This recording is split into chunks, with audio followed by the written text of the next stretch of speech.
It's baffled scholars for 2 millennia. It is a puzzle made of multi-dimensional elements, an enigma with roots that reach back to the dawning of time, perhaps before. Daniel explained part of it.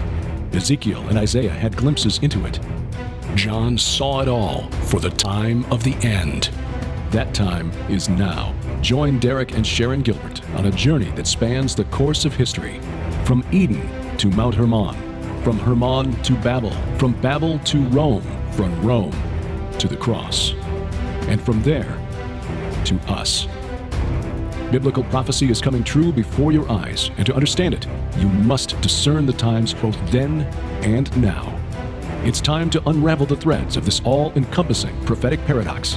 It's time to unravel Revelation.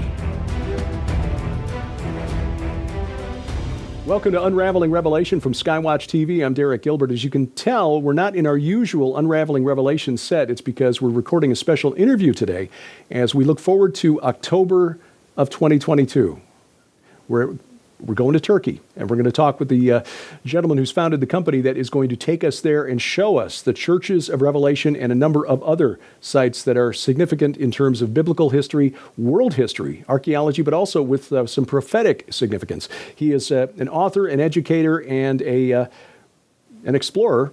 And he is the author of a book that we'll tell you about in just a little bit, the best-selling coffee table book, Israel Rising. It is our honor to welcome the founder of Ezra Adventures to Unraveling Revelation, Doug Hershey. Doug, thanks for joining us. Hey, man, it's good to see you again. It's good to be on. Yeah, it was October of 2019. I had to look it up. But we hit it off when you came on SkyWatch TV to talk about Israel Rising, and we discovered a mutual love for archaeology. It's just that I've not been out to actually see those sites as often as you have been.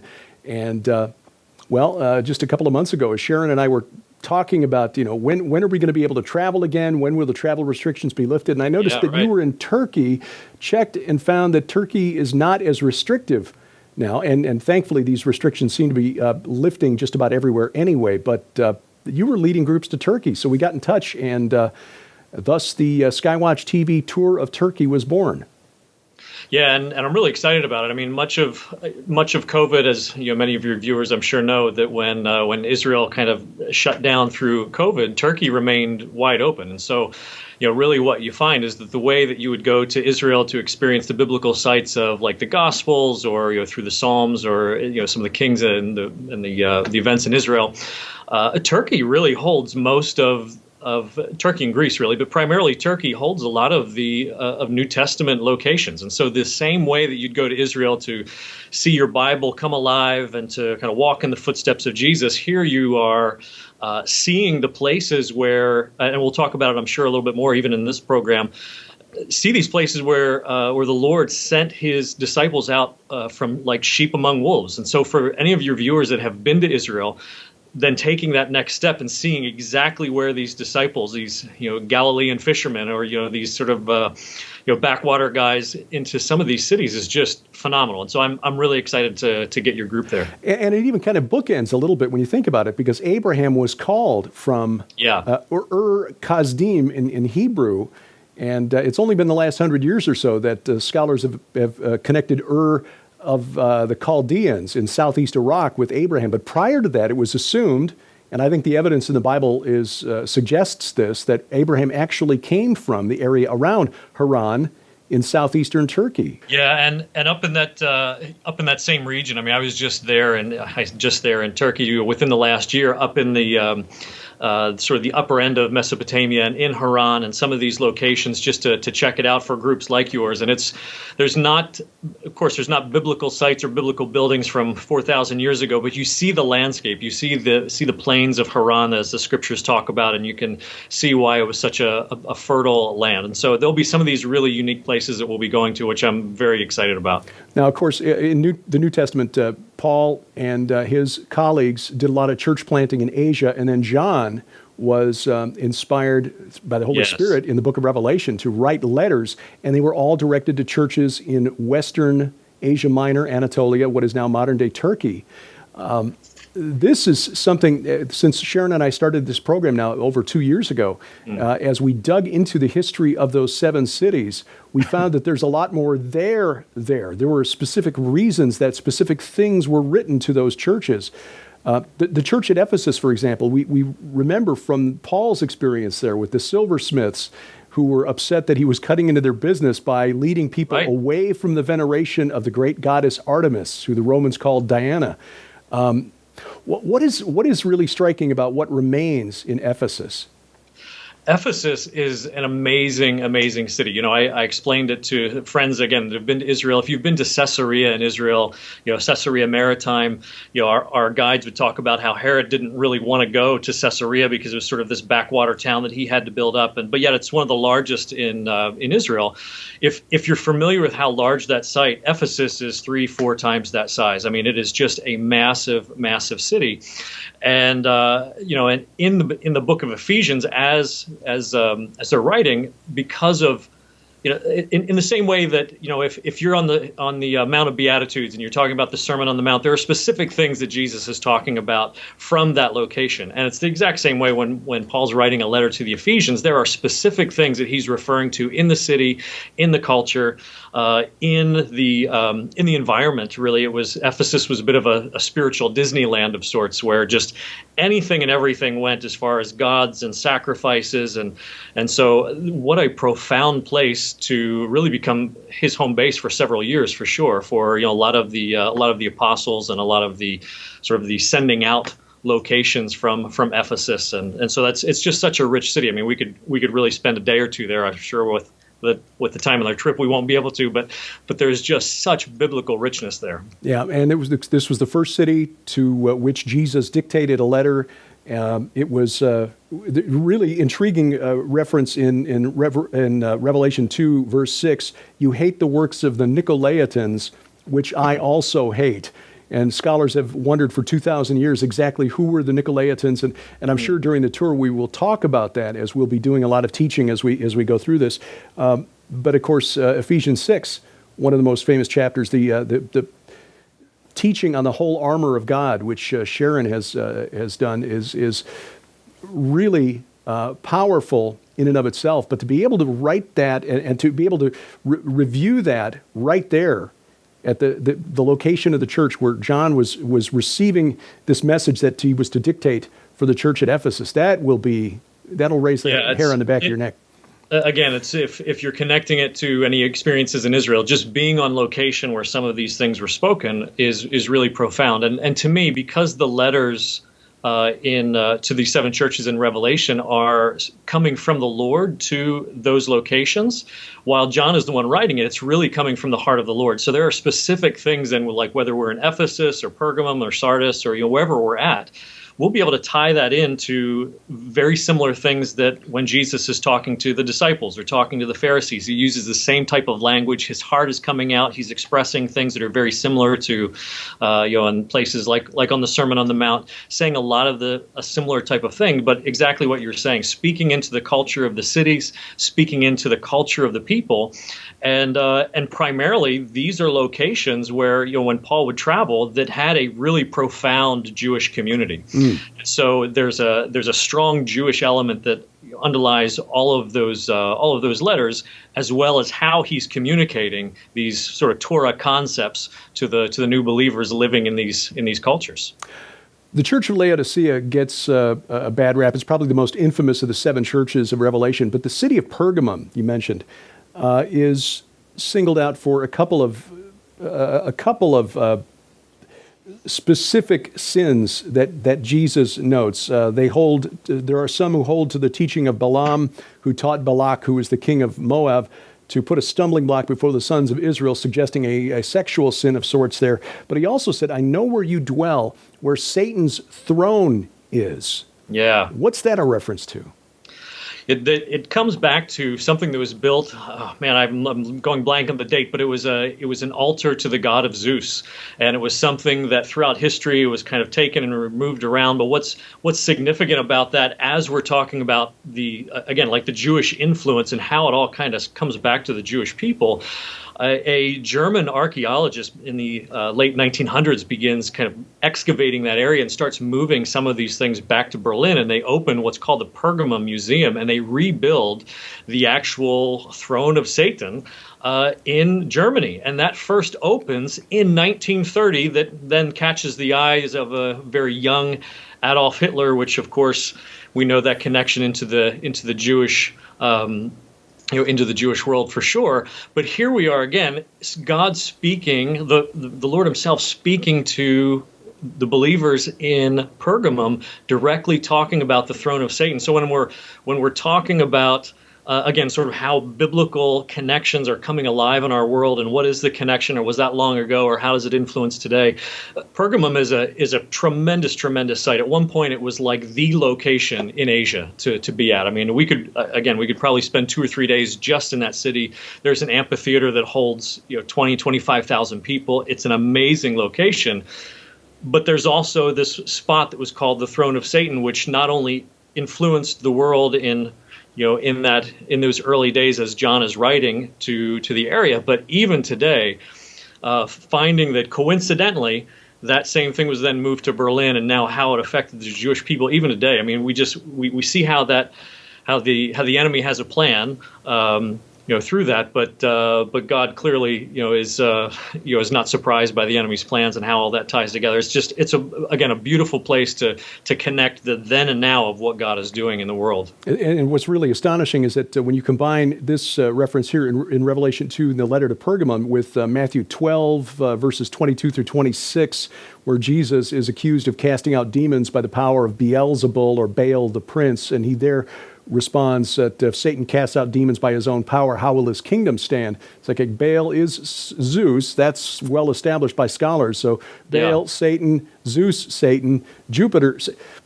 So essentially, the god of this world, Satan, understood that power was moving west to Greece and Rome throughout history, and we're actually going to be at one of his stopping points as he moved his base of power westward, it seems, to go along with the change, the shift in political power. Yeah, I mean, it's again, we sometimes read the Bible in terms of what happened 2,000 years ago, or what was Paul writing into, or where some of the places that Jesus walked, and we go to these locations looking back, thinking like, well, that was long ago, and that's what's that's where we're learning as if it's more information. But exactly what you're talking about, if we're able to follow.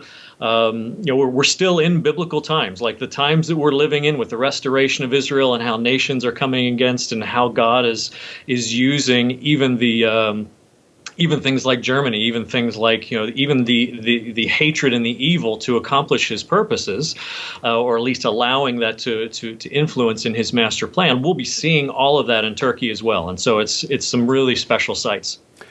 We're going to continue our conversation with Doug Hershey about what we will see on the SkyWatch TV tour of Turkey. And of course, we'll talk about how you can find out more information and reserve your place. But also want to make you aware of a very special offer. Back in 2019, when Doug visited us at SkyWatch TV, it was to promote and celebrate the release of his book, Israel Rising, The Land of Israel Reawakens. And we had the opportunity to discuss his book, but we still have the book at the SkyWatch TV store in the warehouse. And so we're making this special offer available to you. And as we're recording this, I can tell you that the number one online bookseller, Amazon, is down to just one copy in their warehouse. We have more than that on hand, and we actually have a better offer. You can get this book that, Doug, how would you describe it? Essentially documents the miraculous blooming, the awakening of Israel since Israel became a nation in 1948? Yeah, it's 208 pages. It has over 25 locations all through Israel, looking at then and now photography from the exact location. So not just simply a then and now photo book of Israel, but it's paired with Ezekiel 36, which talks about when the Jewish people return, the land will put forth branches, and the land will be cultivated and sown, and waste and forgotten cities will be rebuilt. So it's not just simply a then and now photo book of Israel, kind of like what we're talking about. It's a documentation that this time that we're living in is actually the time that the prophets talked about, and here's your visual evidence. And so it's actually, I think it's going to be a good foundation for anybody that would be joining us in Turkey, just simply to kind of wrap your head around what were the prophets saying, what's happening right now, And what are the things that happened in sort of first century world that are still affecting us today and that are still unfolding today? I think it'll be a really great foundation for those joining us on the trip. And I can tell you, this is a beautiful book. Sharon and I have a copy of it at home ourselves, and we've got a special offer on this. For your gift of just $35 plus shipping and handling, you can have a copy of Doug Hershey's book, Israel Rising, for your own.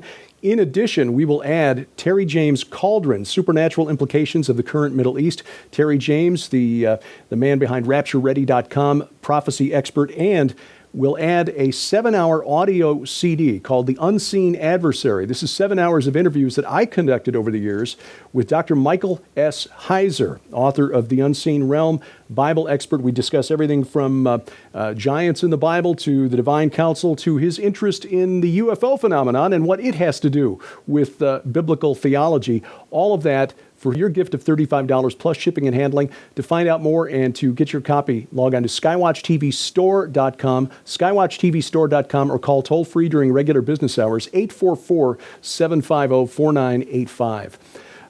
Doug, as you have traveled around quite a bit, obviously, for your tour company, Ezra Adventures, but also your interest in seeing prophecy unfold. I can tell you that's a powerful experience. We were in Israel. The Lord just worked it out this week. We had set the dates of our 2018 tour, and then President Trump announced he would be relocating the embassy on one of the days that we were there in town. So we were there during that 70th anniversary of Israel's Declaration of Independence and the movement, the transfer of the American embassy to Jerusalem. Was an amazing time to be there. As you have traveled through Israel and Turkey, what are some of the most surprising things that you've seen, or most impactful, powerful things that you've seen?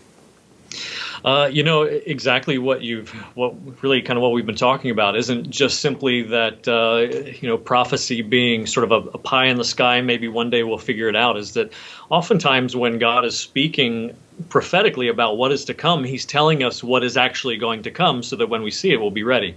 And so in terms of Israel and the land coming back to life, and the Jewish people returning from the nations, one of them being Turkey. Turkey in Istanbul will be in Istanbul for a little bit on this trip, but for well over a millennia, Istanbul and different regions in Turkey had been a home for Jewish communities, really up until about 15 or 20 years ago, when there started to be some more anti-Semitic attacks and some more specific places where Jewish families were just saying, we just don't feel safe and it's time to move south, move back home. And so from Istanbul to Tel Aviv, it's only a 2-hour flight. I mean, it's still relatively close, just to give your viewers just an idea of where sort of geography-wise. And the fact is that the things that God talked about in the scriptures is coming to pass. He really is bringing his people back from all over. And, really since the time of Abraham, since the time of the Bible, this Turkey has been really an influential nation. And so when we even go back to talk about the Hittites, there are Hittites all through the Bible. Abraham buys his cave from a Hittite. Uriah, during the time of David and Bathsheba, Uriah was a Hittite. So there are these sort of Hittite, quote unquote, ancient Turks that are all through the scriptures from beginning to end. So it's exciting to see, not only whether you're in Israel or around that Mediterranean basin, just what God has been doing for thousands of years to demonstrate what his character is like. One of the other sites we'll see is Antakya, which is ancient Antioch, where Christians were first called by that name, and that's within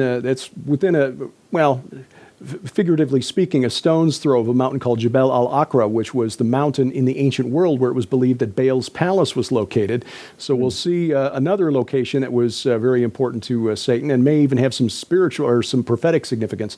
But as we travel around Turkey, I know that I know very little about the country, know very little about what it's like inside Turkey. It does seem that the Turkish government is really trying to develop its archaeological resources. For people who aren't familiar with Turkey or the Turkish people, what's it like there? Are Western tourists appreciated? Yeah, it's very warm and very inviting. So again, if some of your viewers have been to Israel and versus seeing news reports about Israel, what you find in the land is far more safer and far more secure than perhaps what the news reports say. And so while the Turkish government has been doing some pretty crazy things, most Turks, and in my experience, all Turks that I've run across, very warm, very hospitable, very inviting. And part of what I enjoy about it is that that Turkish culture, it's not Arab and it's not Jewish. It's Turkish. So so things like Turkish delights or Turkish pastries or Turkish towels or things like that, where it's in sort of the old travel style world of top of the line hospitality. A lot of that was based out of Turkish hospitality, and so a lot of that we'll experience not only in the places where we're staying, but some of the locals we'll be interacting with. So it's a very warm, very safe country. I've got good friends that have been living and working there for 20 years or so that are fluent in Turkish, and so we've never had any type of security issues or security problems. And exactly what you said, the Turkish government is spending a lot of time and a lot of money to renovate a lot of these ancient sites, these biblical sites, and they're very warm and welcoming to Western travelers. And so again, I'm excited to take a group and show you around. Turkish coffee. Let's not forget Turkish coffee. Turkish coffee. Can't beat it. Ezekiel 38 and 39, as long as we're dealing with Bible prophecy, which is what this show is all about, many, in fact, all of those nations that are referenced by Ezekiel in chapter 38, the northern coalition, if you will, Meshech and Tubal and Beth Togarmah, all of those are located in the land of Turkey. Why this end times emphasis, both with Ezekiel and the war of Gog and Magog, and John with his letters to the churches of Revelation? What is the spiritual significance of Turkey, do you think? It was really sort of the known civilized world at the time, and so much of where the disciples were going, or where the apostles were going, were into these major population centers.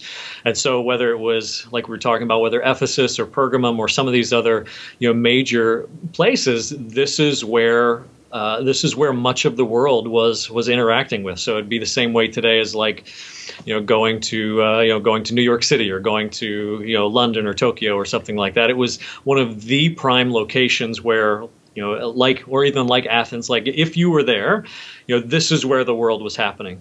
And so it's also one of the few places, unlike Israel. Like Israel had been desolate for hundreds, if not thousands of years, complete wasteland. That's part of what you see in my book, Israel Rising. But Turkey has been continuously inhabited in the same location for 3,000-4,000 years. Where there's always been a civilization that's been growing and building and thriving, and it's been changing as far as of how it was conquered and who was in charge and that type of thing. But overall, it's whereas Israel lay desolate for hundreds and almost 1,800 years. Turkey hasn't been that way. Turkey has always been thriving. There's always been something that's been going on. So again, just as it was written about in the prophets, here they are sort of coming back onto the world stage in terms of some of their alliances and talking about geopolitics, and I'm sure a lot of that stuff we'll talk about on the trip as well. But it's just really amazing to see that God in His foresight was actually very accurate and very clear about what was going to be happening and what we could be looking for and what to expect. One of the things that we're interested to see, because we've seen this featured in a couple of documentaries now, is the site of ancient Hierapolis. Explain what Hierapolis is and why it was significant in the ancient world. Yeah, so that's it's actually not far at all. In fact, it's just maybe 4 or 5 miles across the valley from a not so little town at the time called Laodicea. And so Hierapolis was a healing center where these hot springs, these natural hot springs, would come up out of the earth, and today we might know it as either Hierapolis or Pamukkale. And so if you've ever seen Instagram photos of these incredible hot hot water pools with what looks like snow, but it's not really snow, maybe kind of crystal. That's probably in that whole region right there. But just beautiful natural hot springs. It was a place where the Romans set up a sort of a healing center of sorts. I want to say, just off the top of my head, I want to say it was Thomas, I think, was martyred there, or no, Philip, I think it was. I think it was Philip who was martyred in Hierapolis. Again, one of these major cities that the Lord was sending his apostles out like sheep among wolves. Mm-hmm. And then literally just right across the other side of the valley, you can see it from Hierapolis. You can see Laodicea, where, of course, we know from one of the letters in Revelation that the Lord was speaking to. But it was also a place where, if you read some of Paul's letters, like in Colossians, he's actually referring to the love that he has for the believers in Laodicea. So it was very active in terms of believers and what God was doing in that area, even in the midst of this Roman paganistic culture and how they all sort of blended together. So again, it's just an amazing, beautiful sight.